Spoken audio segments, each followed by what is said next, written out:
Hello guys, नमस्कार दोस्तों, स्वागत है हमारे यूट्यूब चैनल नवीन ब्लॉग में। दोस्तों अभी अभी सुबह हमने भारतीय समय अनुसार जो मैच चल रहा था वो चल रहा था ऑस्ट्रेलिया और स्कॉटलैंड के बीच। मैच तो चल रहा था स्कॉटलैंड और ऑस्ट्रेलिया के बीच, लेकिन ये मैच उनसे भी ज्यादा इंपॉर्टेंट था इंग्लैंड के लिए।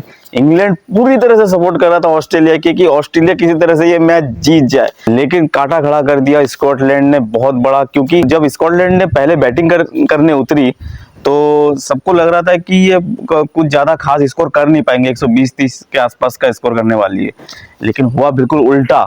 स्कॉटलैंड ने पहले बैटिंग करते हुए 180 रन जैसे पहाड़ स्कोर खड़ा कर दिया। क्योंकि मैं पहाड़ इसलिए कह रहा हूँ क्योंकि पूरे वर्ल्ड कप में आप ध्यान दोगे तो 150 से ऊपर रन बने ही नहीं है एक दो मैच को छोड़ के। तो इसलिए 180 रन बहुत मायने रखता है।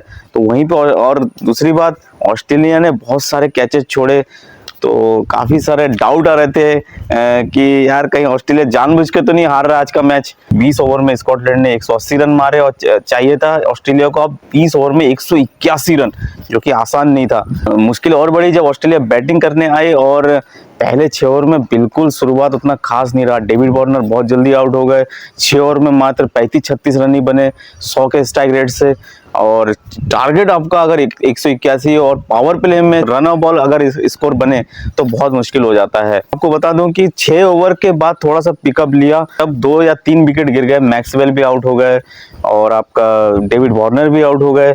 फिर उसके बाद 3 विकेट गिरने के बाद जब स्टॉइनिस आए और एक तरफ से हेड टिके हुए थे तो उन दोनों के बीच एक अच्छी पार्टनरशिप हुई। हेड ने शुरू से काफी अंत तक बैटिंग करते हुए 68 रन की एक जबरदस्त पारी खेली और वहीं स्टॉइनिस एक ताबड़तोड़ 59 रन की पारी खेली। और दोनों की पारी बहुत इंपॉर्टेंट थी क्योंकि रिक्वायर्ड रेट एक समय 12 से ऊपर 13 के आसपास पहुंच चुका था। तो पिकअप ले लिया था करीब करीब, और स्पीड बढ़ा जब 14 ओवर हो गए तो उस समय एक ऐसा ओवर आया जो 18 रन आया, अगले ओवर में 12-13 रन आए तो थोड़ा आसान हो गया।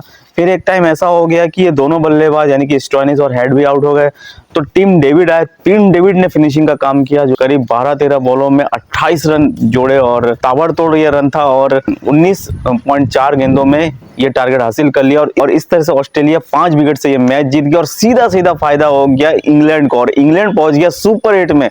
जी हाँ, इंग्लैंड पहुंच गया सुपर 8 में। और दुख की बात है कि स्कॉटलैंड यहाँ से बाहर हो गया। स्कॉटलैंड अगर किसी तरह से मैच जीत जाता तो आराम से स्कॉटलैंड सुपर 8 में पहुंचता क्योंकि नेट रन रेट का कोई इश्यू नहीं था, 7 पॉइंट में पहुंच चुके होते।